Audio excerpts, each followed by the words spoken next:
Hoy vamos con un vídeo bastante diferente y es que vamos a charlar sobre el desprecio que existe a las pequeñas franquicias y los pequeños mercados, cómo hemos llegado a esta situación, por qué sucede y sobre todo si esto tiene solución o vamos hacia un camino sin regreso. No me entretengo y vamos al lío. Vamos con un vídeo de opinión, vamos con un vídeo creo que bastante diferente, con un formato bastante más extraño de lo habitual. Y me lo vais a permitir sobre todo porque ya que vamos a tener unas finales NBA tan diferentes, me apetece tratar un tema que sí que he visto que se trata más en Estados Unidos, pero que al menos aquí en España y en general en habla hispana no se ha tratado mucho, la verdad. Y en parte lo entiendo, en parte es un tema complejo, voy a intentar ir con cuidado y por eso también va a tener mucho contexto y más de un dato que puede sonar duro, pero que son datos y por eso mismo los uso. Y es el tema de las franquicias pequeñas, los mercados pequeños, qué son, por qué se les desprecia y sobre todo el título del vídeo, por qué los medios NBA americanos, europeos, latinoamericanos y en general los medios odian a estas franquicias pequeñas, por qué les tienen asco, por qué las tratan tan mal. Y vais a intentar entenderlo, también voy a hacer un poco de abogado del diablo y voy a justificar entre muchas comillas por qué esto funciona así, por qué el mundo va como va en este sentido, pero vamos a ir con la realidad que tuvimos en estas finales de conferencia y es que de los 4 equipos, 2, que son curiosamente los que han llegado a la final NBA, eran franquicias que se consideran pequeños mercados o como mucho y siendo bastante amable, un mercado mediano tirando a pequeño si hablamos de Phoenix. ¿Qué pasa? Pues que esto ha dejado bastante locos a la NBA, a los aficionados casuales y por supuesto a los medios que viven de estos aficionados casuales. Pero si os parece, antes de centrarnos en los problemas y los dramas, vamos a definir qué es un mercado y lo va a hacer un periodista americano que lo hace bastante mejor que yo. Para Jeff Zillgitt, la definición de mercado que se tenía desde hace años debe cambiar. Antes, y cito sus palabras, el mercado hacía referencia únicamente al beneficio que se obtenía de un lugar a través de los derechos televisivos y los ingresos, pero ahora debería incluir la localización. Las ciudades costeras tienen ventaja. Los Ángeles, Golden State, Nueva York y Miami serían mercados grandes. Si os soy sincero, creo que esta definición de mercado como lugar que no solo depende de los ingresos televisivos, sino también como localización, hablando siempre de franquicias NBA y dónde están colocadas, me parece bastante acertada. Sobre todo porque nos permite hacer una división extra que creo que a día de hoy en la NBA de 2021 es necesaria hacer. Y es una división entre grandes franquicias por un lado, franquicias que son grandes pero que no llegan a estar tan bien, y en este caso pienso en Atlanta pero también pienso en Washington, que son 2 pedazos de mercados gigantescos a nivel televisivo, pero que por A o por B no funcionan como Los Ángeles, como Nueva York, no funcionan como Miami. Y aquí está la clave, la localización. Después tendríamos las franquicias medianas, que tendríamos por ejemplo a Boston, a Filadelfia, equipos que son grandes pero tampoco demasiado grandes a nivel económico, y de nuevo son buenas ciudades pero tampoco son ciudades mega ideales. Y después tendríamos mercados pequeños con ya franquicias más pequeñas, véase Minnesota, véase Milwaukee, ciudades que realmente pues sin más, son un mercado pequeñito, no venden demasiado, a nivel localización son ciudades además pobres por lo general en el sentido de por qué irte allá a vivir y no a otro sitio, y básicamente esta definición permite entender un poco más la división vigente en la NBA. ¿Cuál es el problema de todo esto? ¿A qué leches viene este vídeo? Pues básicamente tenemos 2 problemas, uno que se deriva del otro directamente. El primero, el importante, es que en los últimos años hemos visto cómo todo el talento se está acumulando en torno a las grandes ciudades y sobre todo a las localizaciones buenas, además de grandes mercados, y esto está provocando que las ciudades pequeñas no solo estén en gran desventaja, es que esos mercados pequeños apenas tienen opciones reales de competir y si lo consiguen es porque lo han hecho todo casi de 10, por no decir de matrícula de honor, como veremos con Milwaukee, como veremos con Phoenix más adelante. Pensad en las estrellas de 2019, Leonard y Paul George a los Clippers, Durant e Irving se fueron a los Nets, Kemba Walker a Boston, Butler se fue a Miami, Russell a los Warriors y solo Middleton renovó en un equipo pequeño como son los Bucks. Es cierto que la NBA ha impulsado medidas y normas y leyes y X cositas que simplemente benefician a estos mercados pequeños para que las estrellas no se piren a la mínima de cambio, a vivir la vida loca en Miami, en Los Ángeles o donde toque. ¿Qué pasa? Que realmente estas medidas, si os soy sincero, son reales si funcionan más o menos tirando más bien a no. ¿Por qué lo digo? Muy fácil, porque directamente mirad lo que pasó en la agencia libre anterior, mirad los rumores que estamos teniendo en esta, y es que son medidas que son insuficientes, sobre todo porque, bueno, a nivel económico, ¿qué pasa? Que no es real la atadura, que tú a Donovan Mitchell le puedes dar un pedazo de contrato y lo puede firmar, se puede quedar y puede forzar el traspaso, Lo mismo sucede con Zion, lo mismo parece que está sucediendo con Doncic, y eso que Dallas no es un mercado precisamente pequeño, ¿eh? Y así un poquito con todos. Claro, aquí también influye que la lealtad no existe como hace 25 años, y aquí también influye, por supuestísimo, que no es que hubiese tanta lealtad, es que los contratos eran mucho más largos, mucho peores en sí, era mucho más difícil moverse y los jugadores tenían menos poder. Pero la tendencia que estamos viendo con los años, y sobre todo ahora, es que estos jugadores, los más talentosos, decidan formar equipos de estrellas en ciudades grandes. Y de hecho, lo que está pasando habitualmente, y la excepción es lo contrario, es que los jugadores se piran, pues eso, a los equipos mencionados. Pero además hay más cositas. ¿Por qué tenemos siempre rumores de Zion, de Donovan Mitchell, de Lillard ahora mismo? ¿Por qué no hay rumores sobre, yo qué sé, la próxima agencia libre de R.J. Barrett o la próxima agencia libre de Jimmy Butler? Fácil y sencillo, porque están en grandes ciudades, porque están en grandes equipos y porque salvo desastre no se van a ir. También está el draft como solución a esta desventaja de cara a traer agentes libres, pero de nuevo tenemos un problema. Está muy bien que ya Morant acabe en Memphis, está de locos que De'Aaron Fox acabe en Sacramento, es maravilloso que Zion haya terminado en los Pelicans, pero ¿qué problema tienen? Muy fácil, que o hacen las cosas muy bien de 10 y fichan con sus limitaciones de 10, o cuando pase el tiempo al cabo de 5, 6, 7 años, aunque cada vez es menos tiempo, también hay que decirlo, puede llegar el día en el que Zion diga, me voy a otra franquicia que sea más competitiva y pueda formar un equipo competitivo mejor. ¿Cuáles son esas franquicias? Las grandes, las que pueden fichar, las que tienen facilidades, las que son atractivas. Y esto, mercados como Memphis, mercados como Sacramento, mercados como también, pues eso, estos equipos pequeños no pueden prometer ni hacer lo mismo. Y los ponen en una desventaja bastante grande. En la NBA de hoy en día, los jugadores tienen más libertad que nunca para moverse, pero la dirección de los últimos años mirando los mercados es la misma, hacia los equipos grandes. Pero vayamos al caso contrario, si os apetece, vamos a ver una excepción, Gordon Hayward. Gordon Hayward pasó de Boston, que es un mercado mediano tirando a grande, a Charlotte, que es un mercado pequeño. ¿Qué leches pasó ahí? Pues muy fácil. Lo primero, una oferta bastante gorda, una promesa de ser el jugador franquicia, 120 millones, de hecho eso, la oferta es enorme, sobre todo para el valor que tenía Gordon y lo que realmente podía dar, y eso que el año ha sido muy bueno, ojo, y hablamos de ello. Pero ¿qué pasa? Que le sobrepagaron y le prometieron un rol que en una franquicia grande no iba a tener.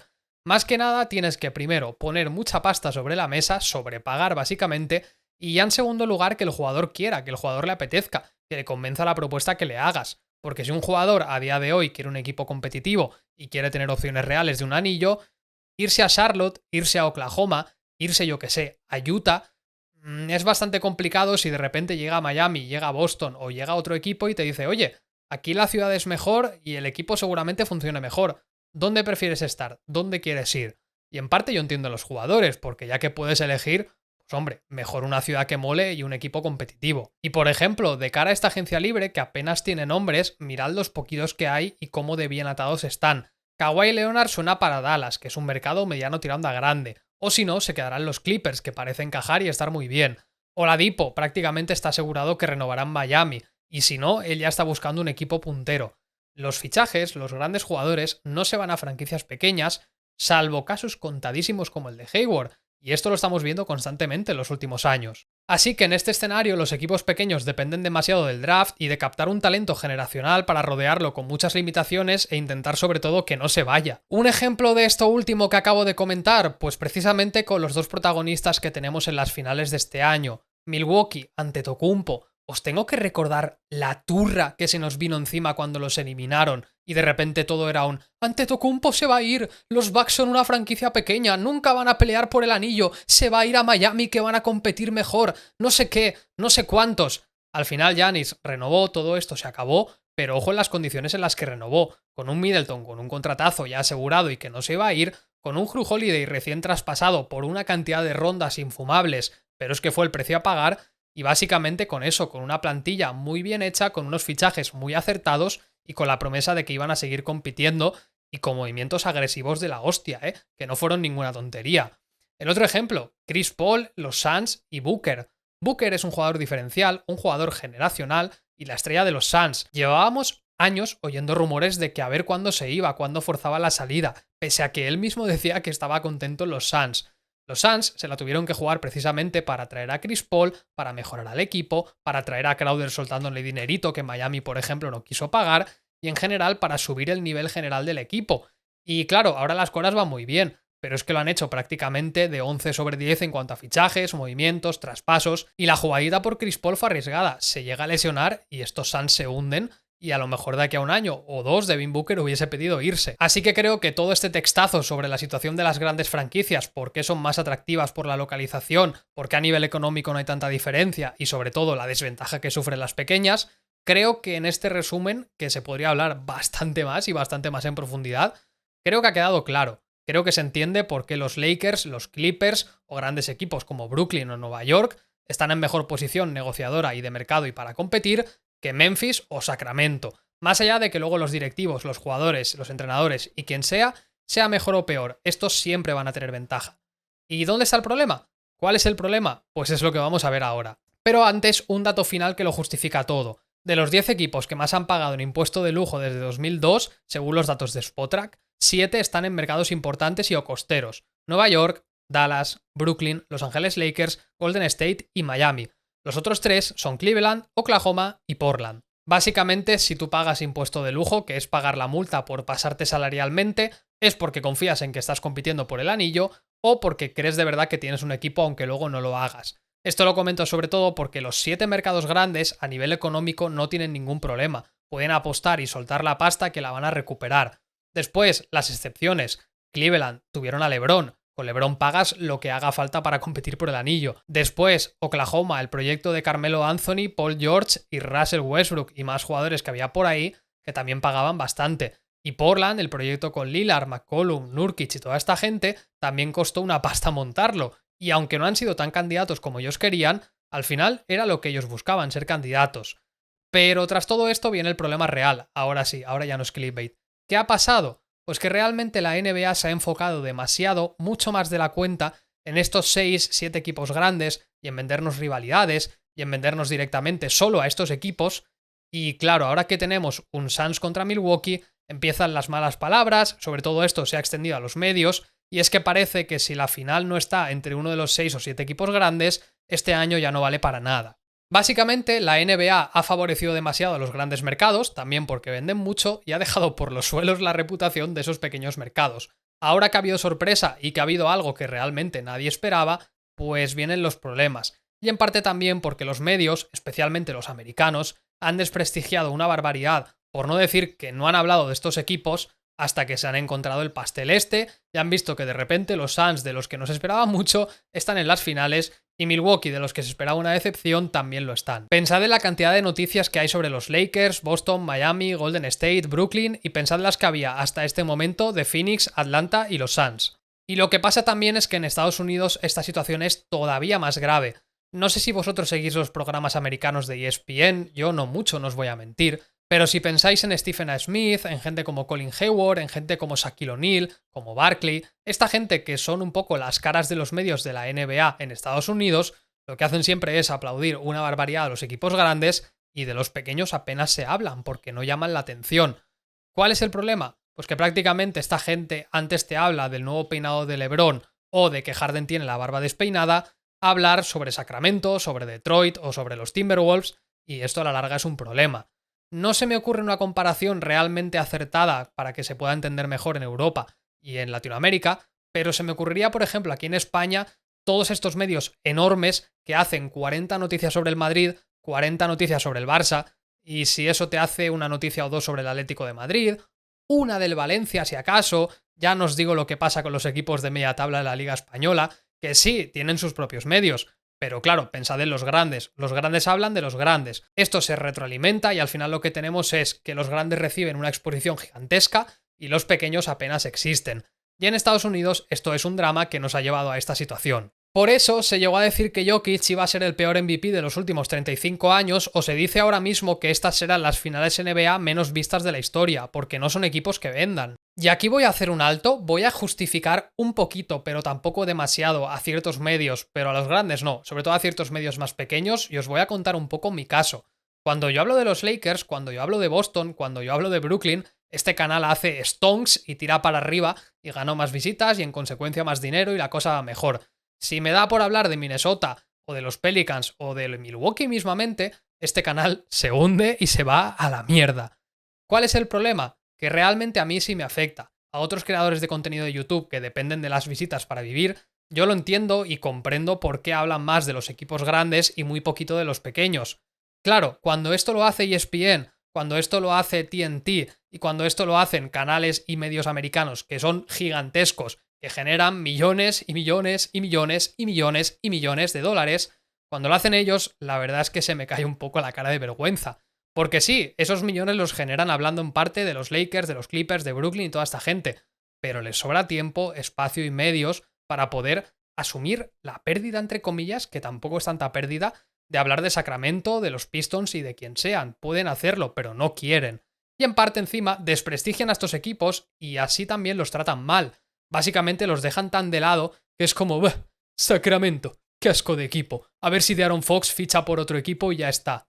Bah, Phoenix Suns, a ver si se hunden y Booker se va a otro equipo que compita mejor".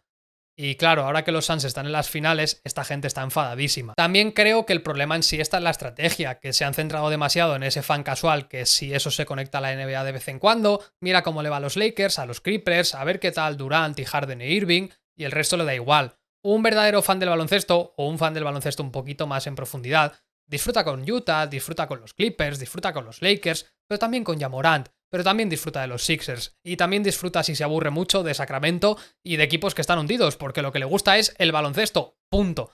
Esto, ESPN, TNT y otros grandes medios americanos, y en Europa y en Latinoamérica pasa parecido, no lo han sabido comprender, no lo han sabido vender, y claro, ahora pasa lo que pasa, que están inventándose todo tipo de cosas para ver cómo atraen la atención, ahora que no está LeBron, ni Harden, ni Durant, ni Kawhi, ni Paul George, ni ninguna super estrella, más allá de Giannis, que encima está tocado, y Devin Booker y Chris Paul. Hay una barbaridad de declaraciones de periodistas americanos muy famosos que simplemente hablan así y son así de crueles porque están hablando de equipos pequeños. Y el problema, volvemos a lo de antes, está en que tal y como está configurada la NBA de base, charlar sobre los Lakers, sobre Brooklyn y sobre esta gente es mucho mejor para un medio que hablar sobre los equipos pequeños, porque al final llaman más la atención, son equipos mejor posicionados y con muchos más fans casuales.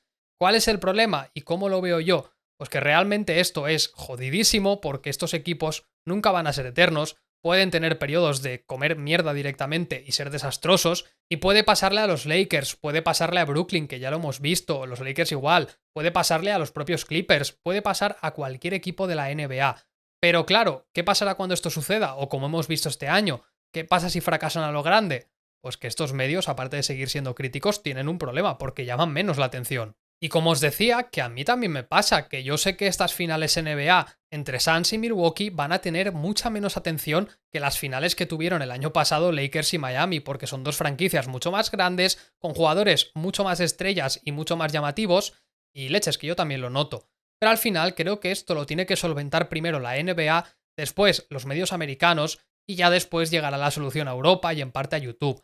Lo que tiene que cambiar es la cultura, la manera de vender las cosas, de tratar a estos equipos pequeños, que no es tan difícil, de tratarlos con respeto, de llamar la atención sobre ellos, y oye, que hay historias muy bonitas, que Fox está en los Kings, que ya Morant está en Memphis, que tenemos por allá jugadorazos en equipos pequeños, y lo que no puede ser, creo que el enfoque, y esto es lo más importante, es lo que tiene que cambiar. Esto no tiene que ser un constantemente un ¡guau! A ver si Donovan Mitchell se va de Utah.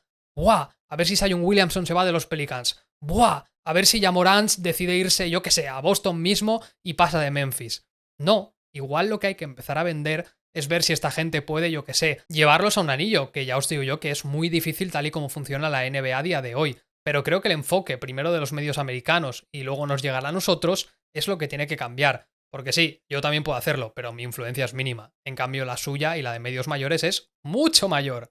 La NBA puede cambiar las cosas a nivel económico, salarial y con muchas propuestas para que las franquicias pequeñas no queden cada vez más y más marginadas. Y cuanto ganen peso y poder, el discurso irá cambiando. Y ya para ir cerrando el vídeo, que la verdad es que va tocando y sobre todo que yo quería que esto fuese corto, en Estados Unidos hay periodistas tirándose de los pelos porque las finales no son un Lakers-Nets y han acabado siendo un Suns-Milwaukee. A mí me alegra un montón. Me alegra que dos mercados pequeños y pequeño-mediano en el caso de los Suns hayan salido adelante, hayan evolucionado, hayan mejorado y se hayan colado en las finales. ¿Van a tener menos audiencia? Sí. ¿La NBA se lo ha buscado por no venderlos como toca, por insultarlos en parte, no respetarlos, tratarlos con poca atención y en definitiva por no tener cuidado y no vender bien su producto y centrarse demasiado en las estrellas? También, y esto es mala pata. Yo con los Suns siempre pongo un ejemplo que me hace mucha gracia, y es que el medio de Athletic, un medio que siempre recomiendo y que son muy buenos, un buen día decidió hacer recortes en la plantilla y cogió a toda la gente de los Suns y les dijeron, tenéis menos visitas, a tomar por saco que os vais. Y claro, imaginad las risas este año cuando ya no tenían periodistas de Phoenix especializados en el equipo haciendo artículos sobre ellos. Y por último, sobre si estas finales van a ser las peores de la historia, si van a ser muy malas o no sé qué, dejaos de tonterías. Estas finales a nivel de baloncesto van a ser muy buenas porque han llegado dos de los mejores equipos de la temporada. ¿Podría haber llegado otro equipo? Por supuesto que sí, pero se lo han currado, han jugado muy bien y están aquí y se lo han ganado. Y a ver si Antetokounmpo también está sano y puede jugar, porque estas finales pueden ser muy buenas. Y lo que hay que hacer es venderlas en clave positiva. Y no como un, oh, qué sorpresa, a ver si el año que viene llegan los Nets y llegan los Lakers. No, hay que disfrutar de esto. Y si el año que viene, yo qué sé, llega Detroit, imposible, pero bueno, a ver si el año que viene llega otro equipo inesperado, y eso que nos llevamos, una sorpresa y otro gran equipo competitivo que nadie espera. Porque los Bucks, los Suns, pero también los Wolves, los Pistons, los Thunder y el resto de las franquicias de mercados pequeños merecen respeto, atención y cuidado. Y con esto último voy a cerrar el vídeo. La NBA tiene que cuidar a todas, absolutamente todas sus franquicias y no se puede centrar en 6 o 7 concretas y en las estrellas, porque esto es un problema. Y sobre todo que si la NBA se vende como una liga en la que cambia todo, en la que un día puedes estar en lo más bajo y otro en lo más alto y al revés, lo que no puede pasar es que el talento, los jugadores diferenciales o directamente los fichajes y traspasos se concentren tanto en 6-7 equipos y a los otros 23 que les den. Esto es malo para el negocio, es malo para la propia NBA y este discurso y esta manera de entender las cosas tiene que cambiar. Esto es un poco un mensaje para las franquicias pequeñas porque merecen su respeto y poco a poco lo están consiguiendo y estas finales ya son el primer paso. A ver si poco a poco este discurso cambia, estaría genial y así yo de paso también puedo hacer otras cosas porque es que de verdad, a mí realmente me destruye bastante y YouTube me penaliza una barbaridad, pero medios como ESPN, medios como TNT, no tienen por qué sufrir las consecuencias, pueden vender mucho mejor las cosas. Y si la mente del aficionado promedio cambia, las cosas irán mejor para todos. Ya está. Y por aquí se va a quedar este vídeo con el que estoy acojonadísimo, no os voy a mentir. Mi idea de hecho era que fuese un vídeo corto de 8 o 10 minutos y me he puesto a escribir el guión y jiji jaja para que eso dure 8 o 10 minutos. Ja. Después, si os ha gustado, hoy os voy a pedir simplemente que lo compartáis, que dejéis un buen like, un comentario con vuestra opinión de todo esto, pero sobre todo a ver si este vídeo se pone a funcionar y va bien. Yo estoy buscando la manera de hacer un poco de clickbait con la miniatura y con el título, que espero haberlo conseguido, y que entre mucha gente, que mucha gente vea este vídeo. Si eso, ya si la gente reflexiona sobre estos temas, mejor que mejor, y creo que no me dejo nada. Estoy contento, también estoy sudando mucho porque estoy grabando a 37 grados y no tengo aire acondicionado, un poco suicida por mi parte, la verdad, no veáis el calor que dan los focos. Y nada, que muchas gracias por llegar hasta el final, espero que os haya gustado. Si lo habéis oído en modo podcast o os habéis tragado el vídeo entero, ole por vosotros. Y nada, me tenéis en las redes sociales, en los comentarios para proponer más temas como este, que yo tengo ganas de variar un poco el ritmo del canal y lo que hacemos. Y poco más, nos vemos pronto. Un saludo y hasta el próximo vídeo.